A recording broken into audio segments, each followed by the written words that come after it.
tal? ¿Cómo están, amigos y amigas de Narrativas? Gracias por acompañarnos en un capítulo más. Este capítulo especial porque estará basado completamente en sus preguntas que nos hicieron el enorme favor de enviarnos tanto al correo electrónico del canal stock76@gmail.com como otras que dejaron durante el programa pasado. Así que ustedes van a hacer este programa con sus preguntas. Hemos recogido, no les voy a decir que todas, pero sí la gran mayoría, yo me atrevería a decir que el 95% de las mismas, y pues van a ser nuestros dos protagonistas los que respondan completamente a cada una de esas expresiones.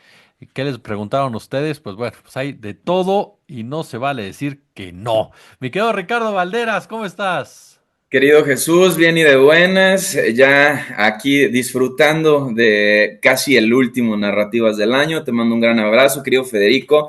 Abrazo hasta donde estés ahora. Mi Estoy, querido Fede estoy luchando Bonazo, pues contra, ¿dónde andas escondido, mano? estoy luchando contra la luz, porque tengo una luz atrás que me está.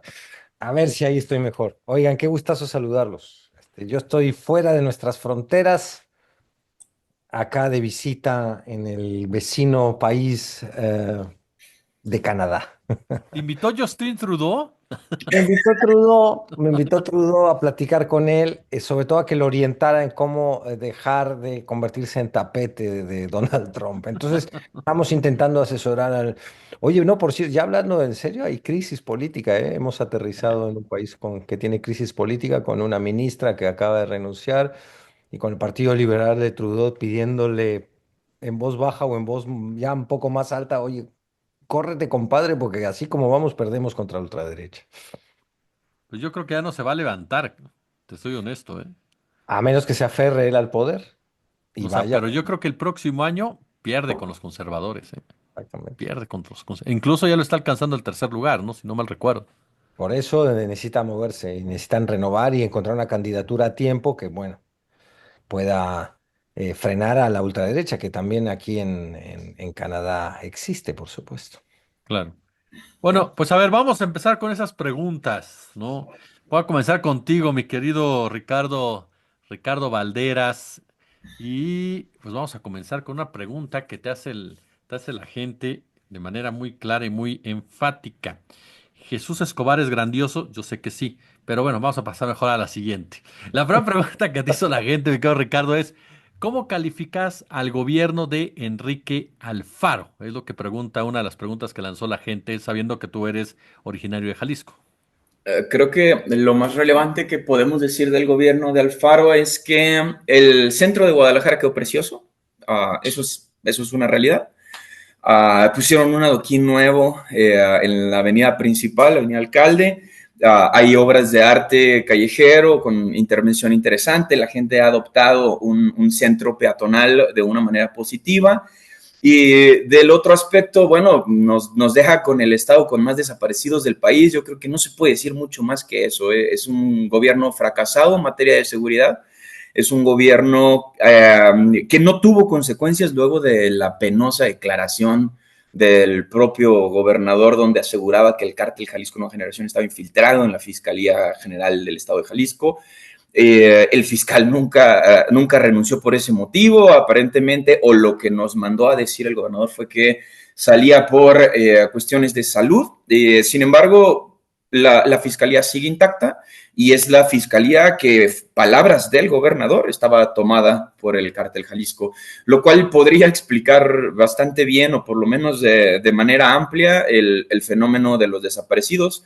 Me parece alarmante la relación que hay entre Zacatecas y Jalisco respecto justo a la operación de los grupos criminales.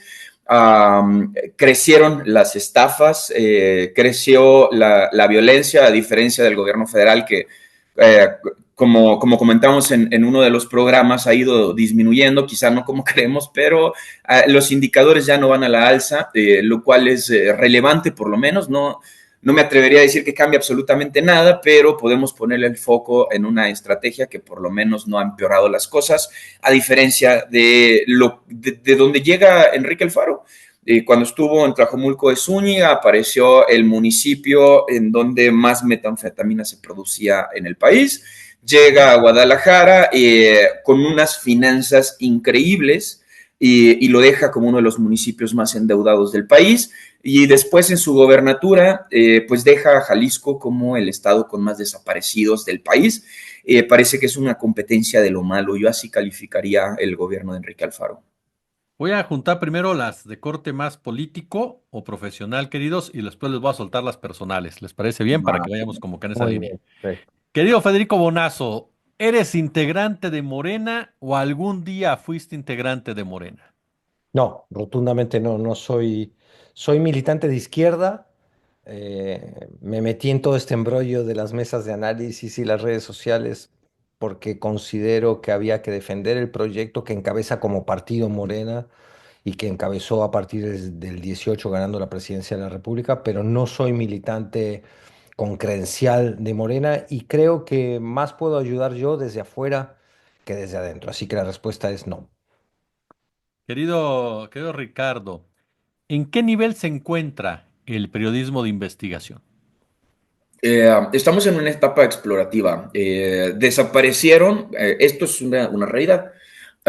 Estaban ya siendo desmantelados con el gobierno de Enrique Peña Nieto todos estos espacios que hacían periodismo de investigación y quedaron algunas especies de think tanks o unidades de investigación, pero unidad no porque fuera un conglomerado, sino unidad de uno. Y iban decreciendo los espacios en donde se podía producir el periodismo de investigación. Y tras la llegada del obradorismo y la aplicación de la política de austeridad republicana, la crisis en los medios de comunicación encrudeció, particularmente la crisis en los medios fue para la base trabajadora, porque los dueños de los medios siguen teniendo negocios millonarios con el gobierno, tanto de Enrique Peña Nieto como de López Obrador lo tuvieron, y seguramente ahora lo tienen con Claudia Sheinbaum.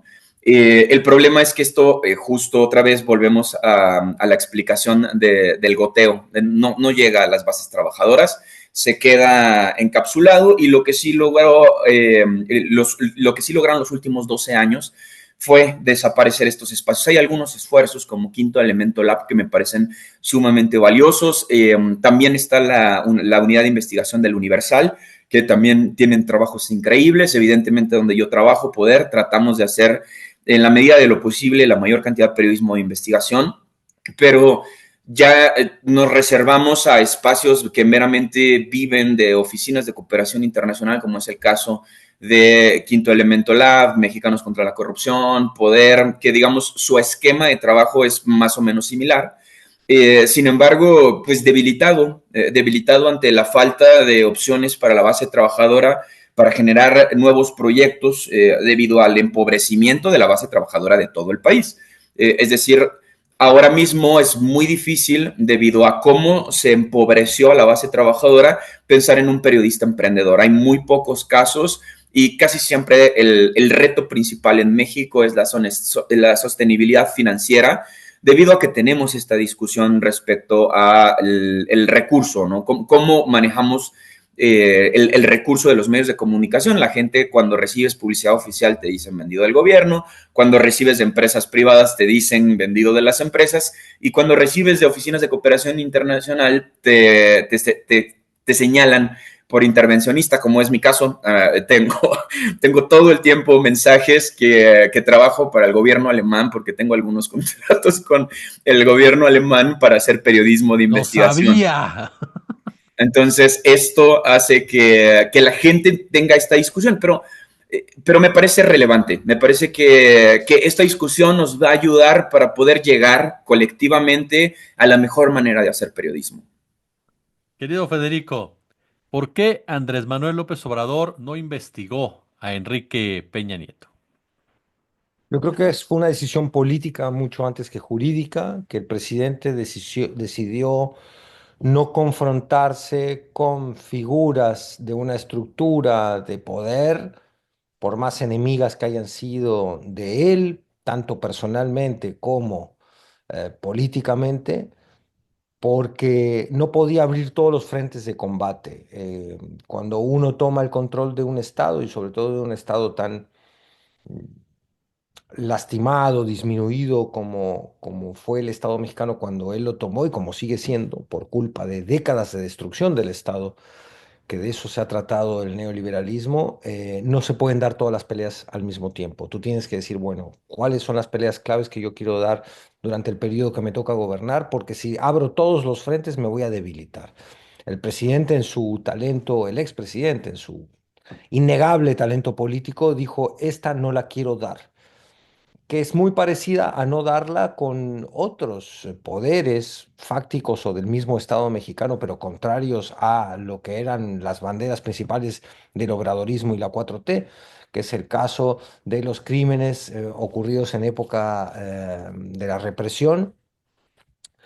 Y no solo en la época de la represión a la oposición política en los 70s y 80s en México, sino también los crímenes contra población civil, como el caso de Ayotzinapa, es decir, aunque no fue producto de un hecho de represión a la protesta social, hay mucho de contrainsurgencia y hay mucho de, de ese DNA represivo que todavía las fuerzas de seguridad del Estado mexicano conservan, al que el presidente no quiso presentar resistencia. Hizo el mecanismo de esclarecimiento histórico, al que tampoco le hizo mucho caso cuando este mismo mecanismo le pidió que presionara a las cúpulas militares para que revelaran todos los secretos de la época de la Guerra Sucia. Eso no sucedió. Es decir, López Obrador fue pragmático en un sentido muy claro y decidió no dar todos los frentes. Peña Nieto cabe dentro del combo de personajes y estructuras con las que López Obrador decidió no dar una pelea frontal. Él propuso que la gente votara si se quería juzgar a los expresidentes en un amago de democracia participativa o de plebiscito que no fue demasiado estimulado por la propia presidencia para que tuviera éxito, ¿no? Vimos que López Obrador lo presentó casi como un hecho simbólico mucho antes de estar decidido a que realmente se volcaran las mayorías a dar su opinión sobre si es necesario o no juzgar a expresidentes en México. Yo, Ricardo, vamos ahora con la siguiente. Espérame tantito, aquí está. Es que estaba definiendo cuál de estas puede ser más que te pueda ayudarnos a ligar. A ver, vamos con esta. ¿Dónde comenzaste a trabajar y cuál ha sido la experiencia más complicada en estos años en tu labor periodística o de investigación? Y me encanta que las preguntas difíciles se las aventaron a Federico. No. Oye, ¿y no dices los nombres de los que preguntaron, querido Jesús? No, porque eran muchos. Ya. Pero bueno, empecé a mi primer trabajo fue así, así literalmente jalacables en Televisa. Estuve en atención ciudadana, duré muy poco, muy poco y me dio mal, o sea, no me gustó en absoluto. Y de ahí brinqué a una revista con enfoque andragógico, era Televisa Guadalajara, evidentemente, que entro haciendo prácticas por la universidad. Y ya como un trabajo que en serio disfruté en medios y en el que sí duré, estuve como director visual de una revista con enfoque andragógico que se llama Aprender para la Vida. Muy bien. Voy a agregar, estoy en el correo, gracias a las personas que nos escribieron. Y bueno, la primera pregunta, por ejemplo, hasta ahorita las preguntas que hemos leído han sido de Arlet Robledo, de Gabriela Bueno, así como también de Armando Ramírez. También ha escrito la otra, pues la que le acabamos de hacer la pregunta a Ricardo, es de Fernando Robles y también a Elsa Buñuelo. Elsa Buñuelo. Son hasta ahorita las preguntas que hemos hecho de parte de ustedes. Ahora voy con la pregunta que lanzó la señorita Brenda, Brenda González para Federico Bonazo, que dice, ¿fue difícil vivir la dictadura argentina? Le agradezco mucho a Brenda esa pregunta y le agradezco mucho a la audiencia de narrativas que hayan aceptado este juego que propusimos de intercambiar algún tipo de conversación, aunque sea así, de esta manera. Es muy grato poder conocernos más, ¿no? Sí, fue muy dura la dictadura militar argentina, sobre todo porque mi padre perteneció a la resistencia activa contra la dictadura y por tanto era un perseguido muy protagónico, o sea, velaba sobre él una amenaza directa de la cual se libró a diferencia de tantos de sus compañeros y logró encontrar la manera de que escapáramos hacia México, hacia el refugio mexicano. Fue muy duro porque fue la interrupción también de mi infancia, de mi identidad. De golpe cambió todo muy drásticamente, de manera muy violenta, y tuvimos que escondernos, empezar a aprendernos nombres falsos para poder sobrevivir en la clandestinidad y con esos mismos nombres falsos y pasaportes falsos empezar el periplo, la travesía hacia el refugio mexicano. Fue muy duro, pero la única cosa buena de esa experiencia tan dolorosa fue que me permitió conocer México, que me permitió con el tiempo convertirme en mexicano, ir haciéndome también de este segundo país que ahora es el primero de alguna manera, porque yo vivo hace 44 años en México, toda mi familia es mexicana, mis grandes cariños están en México y mi identidad sin duda es muy mexicana, pero conservo con el origen argentino una vieja deuda, diría yo, la deuda que fue suspendida en mi infancia de saber qué hubiera pasado con mi destino si no hubiera ocurrido el golpe militar, qué hubiera sido de mi vida. Pero creo que la gran enseñanza del exilio es que te mundializa la cabeza, que reconoces que el resto del planeta también está hecho por seres humanos y que no, que las banderas son solo mm, excusas para a veces tratarnos mal los unos a los otros, porque en realidad somos todos seres humanos con el mismo tipo de inquietudes, de problemas, de ansiedades y de ilusiones. Y el haber podido conocer México y su maravillosa cultura y ser parte hoy de, del queridísimo México ha sido una recompensa que bien valió la pena todos aquellos años de oscuridad que vivimos tras el golpe militar. Gracias, querido Fede. Alberto Avelino te pregunta, Ricardo, ¿tuviste que abandonar un sueño o inquietud antes de iniciar en el periodismo? Em, pues inquietud, a lo mejor. Yo estudié comunicación con enfoque en artes gráficos. Comencé un estudio de fotografía. Después me fui a vivir a Estados Unidos y estuve un tiempo allá. Y me regresé de allá sin ningún quinto y fue que empecé en los medios de comunicación.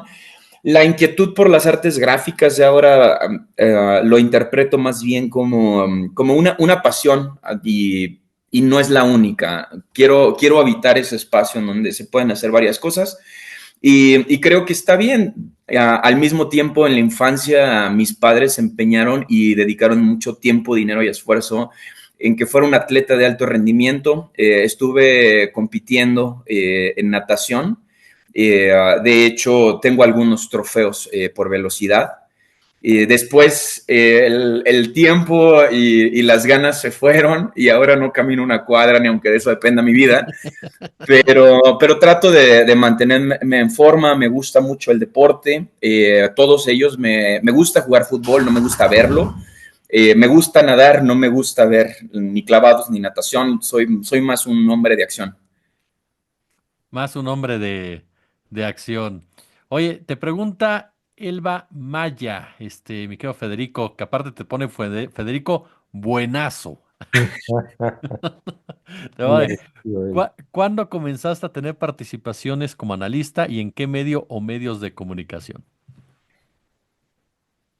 Yo, a ver, vengo de una familia de periodistas y siempre renegué del periodismo. Dije, yo no voy a ser periodista, yo soy músico, soy escritor y la política no es lo mío. Sin embargo, cuando ganó López Obrador en el 18, esto lo he contado varias veces, dije, aquí hay que salir cada cual desde su pequeña trinchera a defender un proyecto de izquierda. Es la primera vez que en México va a gobernar un proyecto de izquierda después de muchísimas décadas y hay que defenderlo porque sabemos cómo se mueve la derecha cuando un proyecto de justicia social toma el poder. Empiezan los boicots, los chantajes y las narrativas. Y ahí empecé un poco a opinar en las redes sociales y de las redes sociales me fueron conociendo algunos periodistas a los que admiro mucho, como Jesús Escobar, que me hizo el enorme honor de invitarme a, primero hicimos un par de entrevistas y luego Jesús me invitó a participar con Ricardo, que es un periodista profesional. Yo siempre lo digo, yo soy un recién llegado al periodismo, aunque he hecho periodismo otras veces en mi vida, lo confieso, pero más con menos disciplina y dedicación de lo que tantos colegas que hoy comparten espacios conmigo han hecho. Y luego le debo reconocer mucho a Julio Astillero también el espacio que me ha dado en sus mesas de análisis, y he participado también con muchísimos otros eh, periodistas de lo que llamamos la nueva tendencia independiente, ¿no? Que youtuberos que han consolidado espacios independientes que por fortuna además han conquistado a tantísimas audiencias como es el caso de la comunidad que ha generado Jesús. Así ha sido un poco el asunto. Ricardo, también de Elba Maya, porque le mandó una yuna. Me dice a Ricardo Valderas, ¿alguna vez has tenido alguna diferencia fuerte con alguien de los medios de comunicación? ¿Puedes decir con quién y el motivo? Um, Creo que la única diferencia fuerte realmente la tuve con un sujeto. Trabajé en la sección de ciudad en la Crónica Jalisco y cuando recién ingresé, el señor de familia militar me recibió en la entrada diciendo que no contrataba homosexuales. Ese día lo corrieron, no, no hubo más, no hay más narración que eso, pero me pareció muy deshonesto que cuando en 2016 a mí me levanta la policía y él salió a pronunciarse por mi liberación, a decir que no sé qué cuánto, y es, entonces, carnal, eres homofóbico, poco profesional y un periodista muy escueto.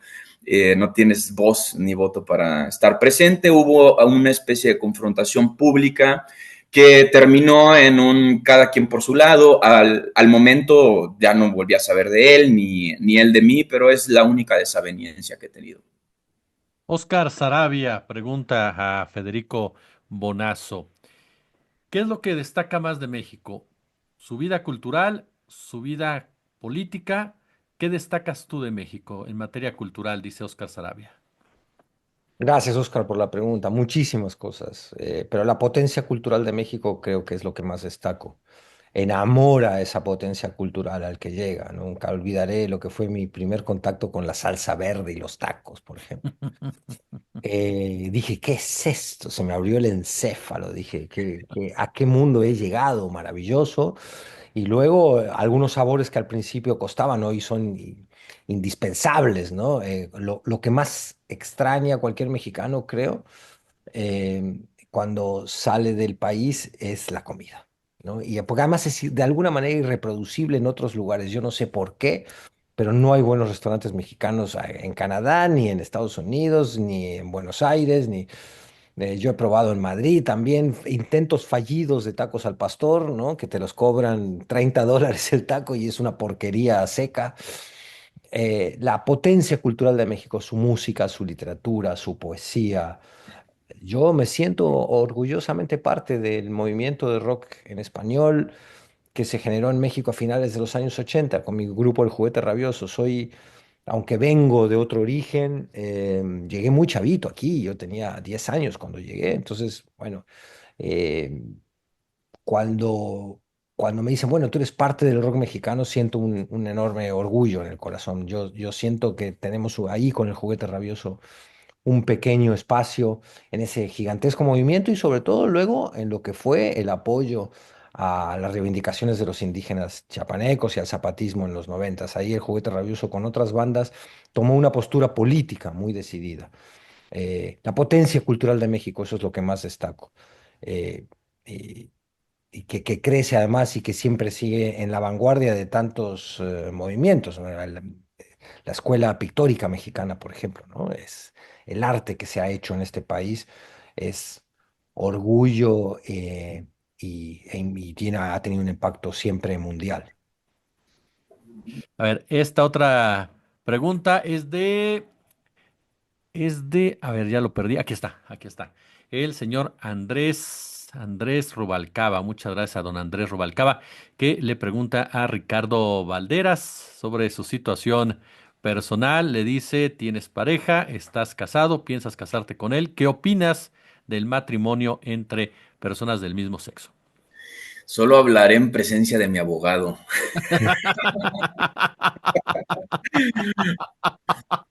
Oye, Federico, me recordaste muchísimo a las magdalenas de Proust ahora que estabas hablando de los tacos con salsa verde. Que dijiste me explotó y mi imagen mental fue justo la del narrador contando su infancia a través de las magdalenas. Pero bueno, contestando, estoy en Amaciato relativamente desde hace poco, año y medio, 2 años por ahí. ¿Y qué pienso del matrimonio que forma parte de la estructura occidental para perpetuar roles de género, esquemas estructurales que han venido complicando las relaciones humanas? Creo que es valioso para quien así lo necesite. Disculpen, es el teléfono de casa. Sin embargo, no es una opción para mí, no es algo que yo quisiera o construyese para mí mismo. Margarita Márquez te pregunta Federico Bonazo, ¿por qué surgió Juguete Rabioso? Ay, gracias Margarita por esa pregunta. Bueno, yo siempre he tenido una necesidad de expresar los sentimientos y a través de la música y de la literatura lo he hecho. No sé qué tan bien o mal lo haga, pero es mi vehículo para poder exorcizar tantas cosas buenas y algunas malas. Y el juguete fue el primer vehículo y el proyecto de alguna manera de mi vida, en el cual pude empezar a volcar las primeras letras y las primeras melodías que yo iba componiendo. Y luego el juguete fue creciendo y se fue convirtiendo no solo en en un vehículo expresivo, sino como comentaba yo en la respuesta anterior, también como una identidad de alguna manera política y generacional. O sea, cuando nos encontramos con tantas otras bandas unidos por las mismas causas, dijimos, bueno, el rock o el arte puede jugar un papel no necesariamente o solo artístico, también puede adoptar una postura política y contribuir desde su trinchera musical, rockera, artística, a la conciencia, a romper cercos informativos. No hay que olvidar que en los noventas no teníamos todas estas opciones que hoy tenemos en YouTube y con periodistas como tú, Jesús, que rompen el cerco monopólico informativo de los grandes medios. Eso no existía. Entonces la información que llegaba de lo que pasaba en el sureste mexicano o en otras regiones del país o del mundo estaba completamente contaminada, tergiversada o cooptada por los intereses de los poderosos de siempre. Entonces, poder romper a través de la música, a través de la actividad política de ciertos rockeros que nos unimos ahí en aquel momento con estudiantes y nos juntamos también con performanceros y actores y actrices y no solo éramos los rockeros, fue sentir que toda esa rebeldía que estaba acumulada también en los centros urbanos de México, que estaba intentando desafiar el autoritarismo del PRI, había encontrado una bandera muy importante de conciencia y autoconciencia, como fue el zapatismo, y que eso nos liberaba también. Fue un ejercicio muy libertario, en el buen sentido de la palabra libertario, no lo que han hecho estos miserables de ultraderecha hoy con la palabra libertarios, ¿no? Así surgió el juguete como un vehículo expresivo y después se convirtió en un proyecto fundamental de mi vida que sigue hoy presente dando lata. Yo, Ricardo, te pregunta Beneice Concha, ¿por qué te gustan los perros? Yo también soy dog lover, pero ¿qué tipo de perros te gustan y por qué? ¿Por qué te gustan los perros? Ay, hay muchas explicaciones para eso y entramos en un terreno de mis pasiones justamente. En algún momento de mi vida leí una columna de una antropóloga en el diario El País que explicaba o tenía una cierta hipótesis respecto a la evolución del ser humano. Desde mi infancia he tenido animales, he tenido gallinas, he tenido cabras, he tenido perros, he tenido gatos, he tenido iguanas, peces, principalmente animales de granja, también gallos. ¿Qué otros animales? Vacas, hemos tenido vacas y caballos. Sin embargo, siempre tuve mayor empatía por los animales, particularmente los perros. Y en esta columna de adolescente, la antropóloga explicaba que una de las posibilidades del por qué el Australopithecus había triunfado frente a las adversidades del desarrollo en ese periodo del tiempo era justo el amaciato que había logrado el ser humano con los cánidos. Es decir, que mientras que parte de la comunidad salía a cazar, los cánidos, al crear esta simbiosis, amaciato, como le quieran llamar, porque los biólogos son muy particulares con el lenguaje, podían tener resguardo de las aldeas y no preocuparse por invasión de otros, digamos, homínidos igual que nosotros, pero más fuertes, más hábiles y más agresivos como los cromañones. Entonces la explicación era esta, digamos, alianza entre los perros y los seres humanos. Y gracias a eso también empezamos a aprender a comer carne. Esa era la explicación de esta antropóloga. Me pareció muy bello y justo cuando yo regreso a Estados Unidos me toca entrevistar a la primera antropóloga subacuática de México, que vive ahora en Jalisco, que se llama Luna. Y ella fue la descubridora o parte del equipo que descubrió a las naides, que es uno de los homínidos más antiguos que tenemos en Mesoamérica. Que son dos chicas, dos sirenitas, pues les dicen sirenitas porque las encuentran, o naides, que es una especie de sirena, que las encuentran en la península de Yucatán.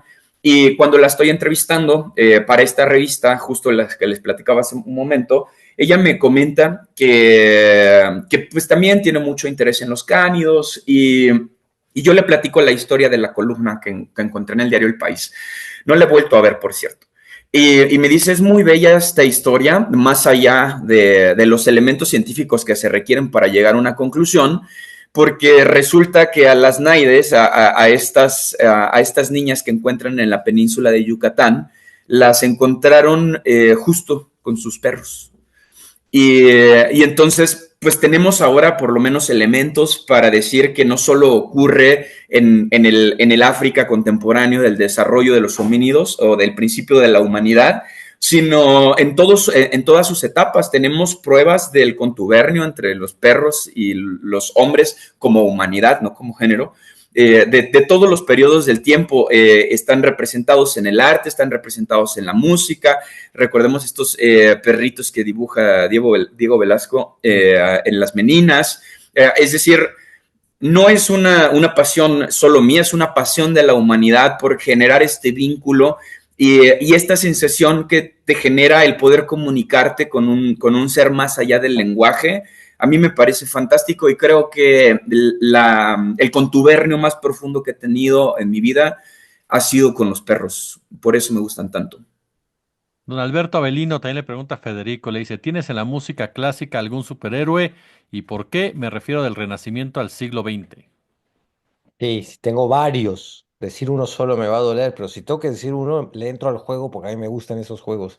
Y es Beethoven, sin duda. Eh, para mí la obra máxima que un espíritu humano ha creado es la novena sinfonía de Beethoven. Y podría extenderme aquí muchísimo, pero no lo voy a hacer. Sin duda, un héroe en la música clásica es Beethoven, pero tengo muchísimos otros. No podría haber existido Beethoven sin otro de los héroes, que es Bach. Eh, y así para adelante muchos también. Aquí te preguntan, mi querido Ricardo Valderas, la señora Liliana Aguirre dice lo siguiente. ¿Cuál ha sido la experiencia más gratificante hasta ahora, dice, hasta ahora, en lo laboral que has tenido? Híjole, tengo muchos momentos. La vida está llena de estos momentos y lo que nos mantiene es eso, pero creo que mi relación con las comunidades son definitivamente mi motor, ¿no? El tener la facilidad de comunicarme con Juan Gamboa de la Cabalgata por el Agua en Saltillo, con Evangelina Robles de la Red en Defensa del Maíz en las zonas de la Sierra Sur de Jalisco, con Pedro Uc en la península de Yucatán, y podría nombrar y nombrar y nombrar gente y comunidades. Creo que eso es lo principal, para mí es lo más valioso, la posibilidad de habitar las otredades de manera empática, porque además yo debo decirlo, siempre se me ha tratado con respeto en las comunidades campesinas, en las comunidades obreras, y además es mi pasión tratar de ayudar en, lo que sea posible, más allá de nuestra posibilidad como periodistas de difundir algún fenómeno, sea bueno o sea malo, porque se trata de las dos cosas, ¿no? En el periodismo a veces estás investigando cosas interesantes o muy apasionantes como la música, como el arte, y a veces te toca pues ver muertos. Y mi trabajo se ha concentrado mucho en eso. Creo que lo que me mantiene con mayor satisfacción o lo que me hace tomar la decisión todos los días de seguir escribiendo es eso, las puertas que se abren con el micrófono y la capacidad de generar puentes con todas las comunidades que están defendiendo el territorio, que están defendiendo la soberanía alimentaria, porque nosotros nada más somos de alguna manera juglares, ¿no? Quienes de verdad habitan estas causas son ellos y ellas. Edgar Trejo, ¿de dónde sacaste los ojos azules, bonazo? De Uy, mis ante- uy, uy. Del mismo lugar que saqué el bonazo, es decir, el bonazo viene de una zona de Italia que se llama Piamonte, que está en la frontera ya con Austria y con una zona donde hay varios güeros. Pero yo debo decir que mi bisabuela, que era analfabeta, y la pusieron en un barco a sus 17 añitos porque no tenían para darle de comer, y la mandaron sola a cruzar el Atlántico, a llegar a ese puerto de Buenos Aires donde se recibía a los inmigrantes italianos a principios del siglo XX. De allí yo saco los ojos azules, pero también un pasado campesino y analfabeta del que estoy muy, muy orgulloso. Ahí vienen preguntas que les hacen a los dos, en realidad. Sus tres libros favoritos. Esa es la primera pregunta que nos hace el señor Víctor Luna. Don Rick. Ay, perdonen, es que estoy ahorita con el teléfono.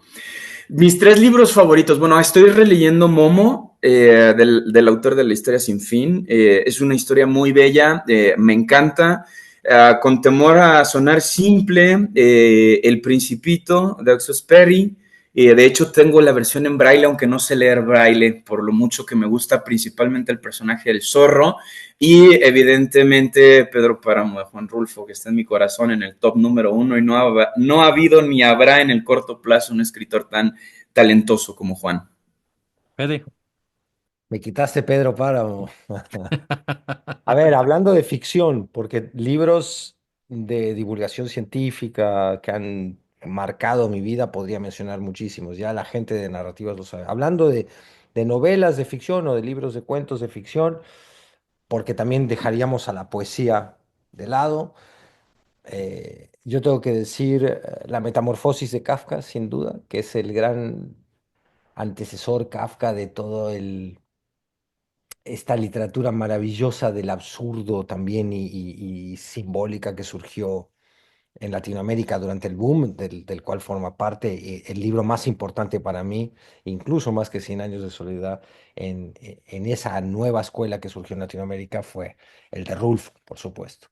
Pero entonces diría La Metamorfosis, diría Fahrenheit 451 de Ray Bradbury, que es un libro esencial, lleno de vitalidad, de actualidad, de inteligencia, de sensibilidad, amor a los libros, estas mujeres y hombres libros que en un mundo que cercena la imaginación, que cercena la inteligencia y la complejidad, eh, han aprendido de memoria un libro cada uno de ellas y ellos para preservarlo de la censura, del totalitarismo de esta sociedad que imagina Bradbury en Fahrenheit 451 y sin duda Los Tres Mosqueteros, la saga de Los Tres Mosqueteros de Alejandro Dumas, que es un himno a la amistad. Esos cuatro personajes que en Los Tres Mosqueteros son unos chavitos, van evolucionando en 20 años después y después en El Vizconde de Bragelonne se convierten en estos eh, personajes viejos.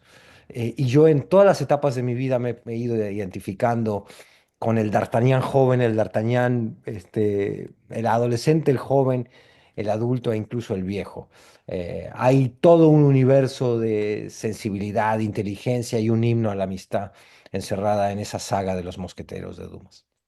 Fabiola Sotuyo también lanza una pregunta para los dos. Si pudieran cambiar algo de lo que vivieron en su pasado, ¿qué sería, Ricardo? Qué pregunta tan compleja. Quizá no me habría tardado tanto en regresarme a México. Estados Unidos es una gran nación para vacacionar, pero para alguien con mis inquietudes no es un lugar para vivir. Creo que es la única cosa que he repensado mucho en mi vida. Creo que pude haber avanzado más en mi proyecto periodístico de no haber estado allá, pero de todo se aprende y como dijo Federico, se globaliza la mente y entiendes que hay ciertas condiciones humanas que también son fantásticas. Además, viví en Chicago, que es una ciudad impresionante, que tiene mucha obra de Bamsky y a mí me encanta. Entonces, pues algo que haría diferente, quizá ser mucho más constante, con temor a sonar autoexplotado, pero creo que sí hubiera echado más empeño en algunas cosas, aún cuando sé y estoy consciente de que no soy un hombre flojo y que trabajo mucho. Creo que hay otros aspectos de mi vida que me hubiera gustado avanzar, como en mi carrera académica, por ejemplo. Fede, Y retomo la parte final de lo que dice Rick. Me arrepiento de haber dejado la carrera de composición, de no haberla terminado, de no haber completado, tras un poquito de esfuerzo, la formación musical, ¿no? Era un rebelde que decía, yo tengo que salir a vivir para poder tener de qué hablar en mis canciones, y eso es verdad, pero muchas veces uno desdeña las virtudes de la disciplina, de la constancia, de aprender a fondo un oficio, aunque lo adquirí después de manera autodidacta, pero me hubiera salvado muchísimo tiempo si yo hubiera tenido la disciplina de acabar la carrera de composición musical en la Nacional de Música en Coyoacán. y viene un detalle, otra pregunta más para los dos. Bernardo Solís dice, ¿cuál es su principal defecto? A buenas. Valderas. Te toca Valderas, no te quedes callado. Solo uno. Mi principal defecto es no contestar las preguntas que me hacen. A tiempo, es ser disperso. Mi principal defecto es ser disperso, enfocarme en muchas cosas al mismo tiempo y siempre sintetizo, pero tardo. Creo que ese es un gran defecto. También soy muy corajudo. Me gustaría controlar mejor cuando me enojo. ¿Y qué, Fede? Me lo volví a robar yo. Yo también creo que un defecto que tengo es la impaciencia. Soy muy impaciente y quiero llegar a las cosas que necesito, que me gustan antes de tiempo, entonces apresuro situaciones. Soy muy impaciente, me falta un poco de calma, de serenidad, de facultad zen en la vida. Esta pregunta es, voy a terminar con una y una, me quedan todavía varias, pero una y una por el tiempo. A ver, mi querido Ricardo, bueno, te preguntan, ¿dónde conociste a Bonazo? Te pregunta Astrid Romero, ¿y cómo te cae Bonazo? Federico es mi amigo. Lo considero cada vez más una persona cercana en mi vida. Lo admiro, lo quiero. Pienso que es una voz muy potente en el país. Yo sé que es terrible a lo mejor para ti, Federico, lo que voy a decir, pero me parece fantástico que estés acá. Me parece que aportas mucho a la discusión y en general a las personas a las que te rodeas. He visto y conozco parte de tu círculo, afortunadamente, y acostumbras rodearte de gente maravillosa. Esos son mis sentimientos por Bonazo. ¿Y cómo lo conocí? Pues por culpa de... Es un gusto, es un placer. Tuvimos una reunión en un lugar que además fue bastante encantador. El lugar tenía muy buena música. Y estábamos planeando justo este programa. Yo no tenía el placer, evidentemente sabía quién era, evidentemente lo seguía en redes, pero no tenía el placer en persona hasta ese momento. Y creo que fue un gran momento de mi vida ese día. Déjame comentarle rápido una anécdota, amigo y amiga de la audiencia. Cuando yo iba a entrevistar por primera vez a Federico Bonazo, yo no tenía su teléfono de Federico Bonazo. Y le pedí a Ricardo Valderas que me lo consiguiera. Y Ricardo Valderas fue el que me consiguió el teléfono de Federico Bonazo para que yo pudiera entrevistar a Federico Bonazo, porque luego Valderas me anda consiguiendo teléfonos que yo no consigo. No sé si hackea algo, pero ya está, sabe. De verdad, oye, ¿qué tal? Pum, ahí está. Dije, ah, bueno, órale, pues, no tienes el de mi abuelita, güey. O sea, no. Oye, Fede, aquí te pregunta Elvia, ¿alguna vez pensaste en regresar a Argentina? Sí, no solo lo pensé, sino que lo intenté en 1999 y fracasé rotundamente por una serie de cosas que no hay tiempo de contar. Pero de esa experiencia de regreso fallido surgió una novela que yo publiqué en el año 19 antes de la pandemia, que se llama Diario Negro de Buenos Aires, donde cuenta, después se va por caminos que no tienen nada que ver con lo autobiográfico, porque el personaje es el personaje, no soy exactamente yo, pero está basado un poco al principio, sobre todo la novelita, en la experiencia del regreso fallido a Buenos Aires. Me sirvió mucho ese regreso para despedirme y para cerrar una herida abierta que yo mantuve abierta tantos años y decir, no, bueno, ok, yo voy a mantener con mi lugar de origen un vínculo de cariño, pero ya no pertenezco a ese lugar, yo pertenezco a México y eso me ayudó muchísimo. Y voy a cerrar con una pregunta para los dos.